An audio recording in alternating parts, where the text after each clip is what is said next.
하나님께서 큰 믿음을 주시기 바랍니다. 저는 오늘 여러분과 함께 고린도후서 6장 1절로 2절의 말씀을 가지고 마음의 그릇을 준비하는 법이란 제목으로 은혜를 나누고자 합니다.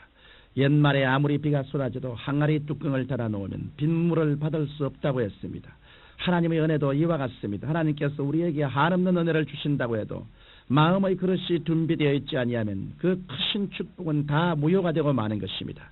오늘날 실상 하나님의 은혜가 부족해서 성도들이 신앙의 고통을 당하고 생활의 어려움을 당하고 마귀의 시험에 빠지게 되는 것은 아닙니다. 하나님의 은혜를 받아 간수할 수 있는 마음의 그릇이 준비되어 있지 않기 때문입니다. 이러므로 저는 오늘 넘치는 은혜를 베푸시는 하나님 앞에서 어떻게 마음의 그릇을 준비하는가, 이와 같은 문제에 관해 여러분과 함께 생각해 보고자 합니다. 첫째로 우리가 마음의 그릇을 준비하려면 하나님을 생각할 때 하나님께서는 우주의 절대 주권자가 되신다는 것을 깨달아야 합니다. 하나님께서는 천지 만물을 창조하신 창조적 주권자이십니다. 성경은 태초에 하나님이 천지를 창조하시니라고 말씀하셨습니다. 또한 하나님께서는 구속적 주권자이십니다. 하나님께서 처음 사람 아담을 지으시고 아담으로 하여금 이 땅을 관리하도록 하셨습니다. 그런데 아담은 하나님을 반역하고 이 땅과 그 관리권을 마귀에게 빼앗기고 말았습니다. 그러나 하나님께서는 당신의 독생자 예수 그리스도를 이 땅에 보내시고 십자가에 못 박아 피 흘리게 하심으로 인간의 반역죄를 다 청산하시고 인간의 구속주가 되셨습니다. 이러므로 하나님께서는 절대 주권자가 되실 수밖에 없는 것입니다. 하나님께서 이 우주의 주권을 가지시고 계신 이상 하나님께서는 이 우주를 책임지십니다. 주권에는 반드시 책임이 따릅니다. 한 가정에 있어서도 좋은 가장은 가족들을 격려하고 충고하면서 가정을 올바로 이끌어갑니다. 그래서 좋은 가장을 둔 가족은 그 가장을 전적으로 의지합니다. 왜냐하면 좋은 가장은 끝까지 가족들을 책임지고 돌볼 것을 믿기 때문인 것입니다. 마찬가지로 하나님께서는 그리스도인들의 좋으신 아버지가 되십니다. 그래서 하나님의 주권하에 들어온 성도는 잘못하면 하나님의 사랑의 채찍을 맞지만 잘하면 하나님의 은혜와 축복을 받으며 성장할 수 있는 것입니다. 좋으신 하나님께서는 당신의 주권하에 들어온 자녀들을 책임져 주시고 돌보아 주십니다. 이러므로 하나님을 믿는 성도 여러분은 어떠한 일을 당하든지 두려워하지 말고 놀라지 마십시오. 당신의 자녀들을 책임져 주시고 돌보아 주시는 절대 주권자 되신 하나님만 바라보십시오.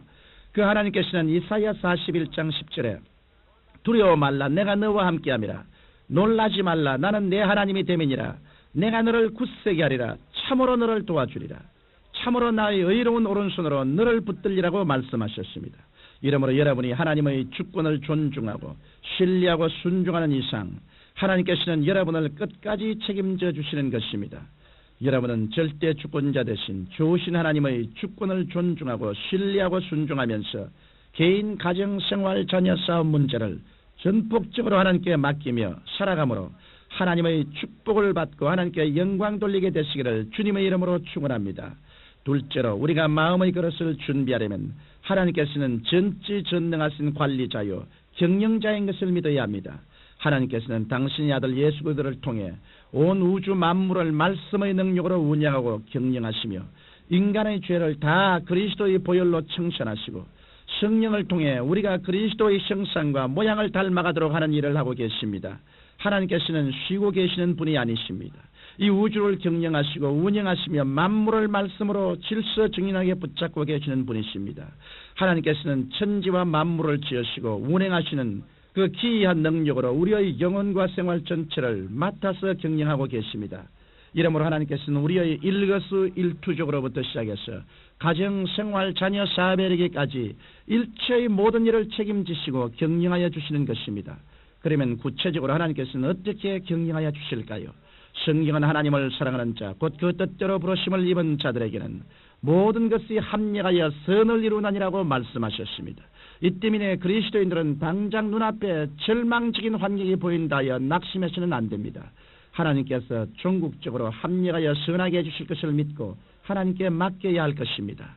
그런데 오늘날 수많은 그리스도인들이 기도를 통해 하나님께 맡긴다고 하면서도 기도가 끝난다 하면은 맡긴 것을 도로 찾아갑니다. 그 때문에 하나님의 응답을 받지 못하고 나약한 신자로 전락해버리는 것입니다. 일단 하나님께 맡겼으면 하나님께서 책임지시고 경영해 주실 것을 믿고 입으로 시인해야 합니다. 그럴 때 하나님께서는 그의 자녀들이 맡긴 것을 가지고 합력하여 선을 이루게 해주시는 것입니다. 셋째로 하나님의 은혜를 헛되게 하지 않기 위해서는 범사에 감사하는 생활을 해야 합니다. 혹시 여러분은 아니 좋은 일이야 감사하겠지만 좋지 않은 일을 보고 어떻게 감사했냐고 생각할지 모르겠습니다. 그러나 현실만을 놓고 인간의 척도로 좋다 나쁘다고 결정할 수는 없는 것입니다. 사람은 한 채의 앞도 내다볼 수 없는 존재입니다. 하물며 어떻게 내일 일을 알며 어떻게 명년의 일을 알겠습니까? 인간의 미래를 밝히게 하시는 분은 오직 하나님 한 분밖에 안 계십니다. 이러므로 그리스도인들은 좋은 일은 좋아서 감사하고 좋지 않은 일은 우리를 부르시고 지금까지 인도하신 하나님께서 궁극적으로 좋게 만들어 주실 것을 믿고 감사해야 하는 것입니다. 예수님께서 십자가에 못 박이시던 그때와 지금을 한번 비교하여 생각해 보십시오. 예수님께서 양손과 양발에 못 박이시고 머리에 가시관을 쓰시고 옆구리에 창을 바르심으로 고통당하시는 그 상황은 제자들이나 이스라엘 백성이 보기에는 가장 처절한 패배였고 가장 비참한 사건이었습니다. 그러나 세월이 지난 오늘날에 보게 될 때는 십자가의 사건이야말로 가장 영광스러운 사건이요 승리의 사건이 아닐 수 없습니다. 만일 예수님의 십자가가 없었다면 우리 인류는 영원히 멸망을 당하고 말았을 것입니다. 이러므로 십자가는 패배의 표상이 아니라 승리의 표상인 것입니다. 그 당시 제자들에게 있어서는 십자가의 사건은 추호도 감사할 조건이 못 되는 사건으로 받아들여졌을 것입니다. 그러나 지금 우리들에게는 이보다 더 큰 축복이 어디 있겠습니까? 십자가야말로 하나님의 은총의 원천이 된 것입니다. 저의 경우만 해도 그렇습니다. 오래전 제가 폐병으로 사형선고를 받았을 때 저는 가장 처절한 비극에 직면했다고 생각했습니다. 그러나 지금 돌이켜보면 그 기간이 내 평생 가장 복된 기간이었습니다. 제가 그때 폐병에 걸리지 않았더라면 저는 복음을 받아들이지 않았을 것이요 지금처럼 주의 종도 되지 못했을 것이요 아마 지옥으로 가고 말았을 것입니다. 그러니 그때가 얼마나 큰 축복을 받은 때인지 말로 형용할 수 없는 것입니다. 이러므로 여러분도 현실을 바라보지 말고 내일의 위대한 하나님의 경영과 승리를 바라보며 감사해야 할 것입니다. 십자가의 고난만 바라보지 말고 십자가를 통해 나타나는 부활을 바라보아야 하는 것입니다.